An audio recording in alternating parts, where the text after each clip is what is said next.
Hi dear students, let's see this question that came in JEE Advanced Paper 2 Physics in the year 2020 from the topic of Newton's law of cooling.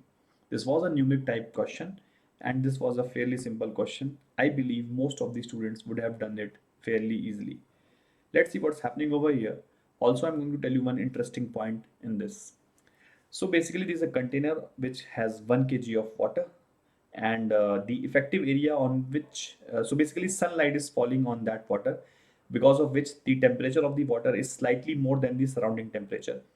The area of the water on which sunlight falls is given as 0.05 and the intensity of the sunlight is 700 watt per meter square. The water is losing heat because which follows the loss of heat follows Newton's law of cooling. So we have to find the constant temperature difference between the water and the surrounding. That means the steady state temperature difference between the water and the surrounding. The Newton's constant, that means the constant for Newton's law of cooling has been given as 0.001 per second. Heat capacity of the water has been given as 4200 joules per kg per Kelvin, right? So first let's solve the question and then I'm going to talk about the interesting point, right? So question per se is very easy. If you think that this is water, so we can say that total heat falling on this water will be the area, exposed area, which is 0.05 into total intensity, which is 700. So this is the rate at which heat is falling. So at steady state, if we talk about the steady state, the rate of heat fall would have been the rate of heat loss. So which we can say is rate of heat loss, which is nothing but dq by dt. So basically the rate of heat loss, okay, dq by dt. So this is dq in by dt and will be equals to dq out by dt. dq out by dt can be written as mass, which is 1 kg, into specific heat, which is 4200, into dt by dt. Now you remember dt by dt can be written as constant into temperature difference by Newton's law of cooling. So dt by dt can be written as constant. What is constant? This constant 0.001 into dt by dt. dt by dt is sorry 0.001 into delta t. 0.001 into delta t, right? So dt by dt will be written as 0.001 into temperature difference T minus T surrounding, correct?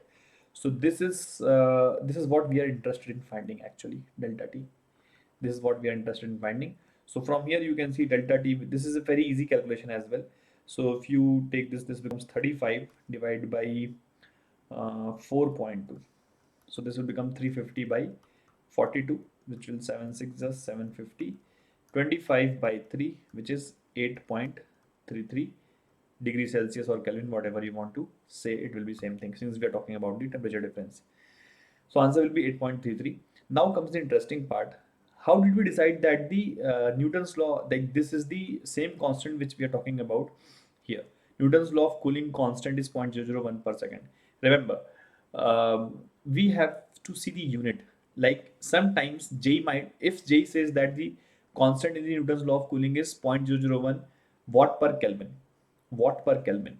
So now you'll have to think, what does, suppose the constant would have been 0.001 watt per Kelvin. What does this mean?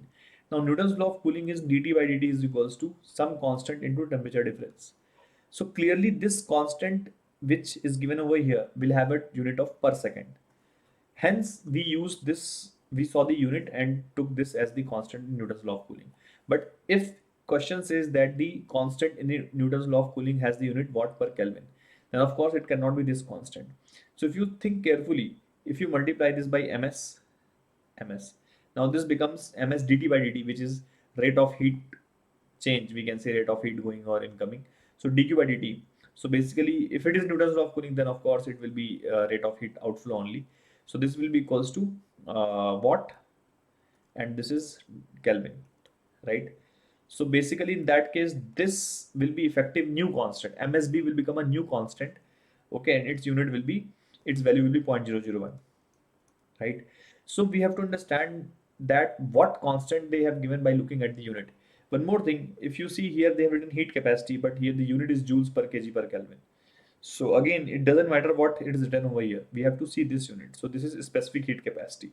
In this question, since the mass was 1 kg, so anyway it would not have made any difference. But if the mass was 2 kg or 3 kg, then we would have not taken that as heat capacity, but we would have taken that as specific heat capacity. Although we already know that heat capacity, specific heat capacity of the water is approximately 4200 joules per kg per Kelvin. So I hope you would have understood. One more point, ignore effect of the container, because container will also absorb some heat from the sun, so which we have to neglect over here. Hence, we are ignoring the presence of the container. So I hope you have understood every point in this question and you would have enjoyed the solution. Thank you.